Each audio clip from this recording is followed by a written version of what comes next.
Entonces, en 1908, don Francisco I. Madero empieza a escribir un libro que es el punto de partida de la revolución y del pensamiento revolucionario mexicano, que se llama La sucesión presidencial. Este libro, que es muy importante, que yo creo que todos los mexicanos deberíamos leerlo en algún momento, porque no ha perdido vigencia, es un libro muy, muy importante. Habla sobre la reelección, pero también habla sobre el carácter que debe tener un nuevo gobierno en una nación como la nuestra. Y curiosamente, este libro lo escribe en San Pedro de las Colonias, y curiosamente una familia que todavía continúa en San Pedro de las Colonias, los Alvarado, ellos fueron los que imprimieron la primera edición de la sucesión presidencial. Y curiosamente alguien que luego tuvo que ver en la historia con otras personas y otros personajes de la revolución y la posrevolución, Soledad González, fue la que la mecanografió. Cholita González era una gente muy destacada también de San Pedro de las Colonias. Entonces, todo esto creo que sirva de preámbulo para que yo les presente a alguien que, como les dije hace un momento, es un personaje. Este señor es nada menos que el cronista de San Pedro de las Colonias.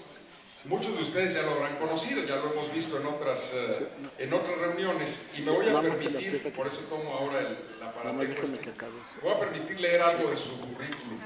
Él es Luis Martín Tavares, que tenemos aquí en la mesa del frente. Martín, buenas tardes, bienvenido.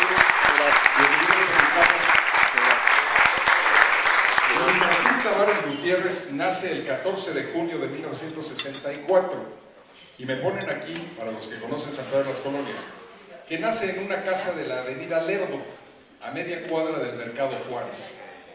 El mismo que fuera quemado por las fuerzas del Ejército Federal Huertista la noche del 13 de abril de 1914, cuando huían del ejército de la División del Norte, cuando Francisco Villa llegó a tomar San Pedro de las Colonias. Luis Martín hizo sus estudios preescolares en el Jardín de Niños Eva Sámano de López Mateos y la primaria en la Escuela Cuauhtémoc, que funcionaba en ese tiempo en el antiguo local de la secundaria Ladislao Covantes, que está aquí en esta reunión ahora, uno de sus descendientes, como siempre que nos hace el favor de visitarnos. La secundaria la termina en la Escuela Secundaria Josefa Ortiz de Domínguez y la preparatoria la cursa en la ciudad de Madero, en la Escuela de Bachilleres Lázaro Cárdenas. O sea que todo tiene que ver con los personajes de la Revolución, si se fijan.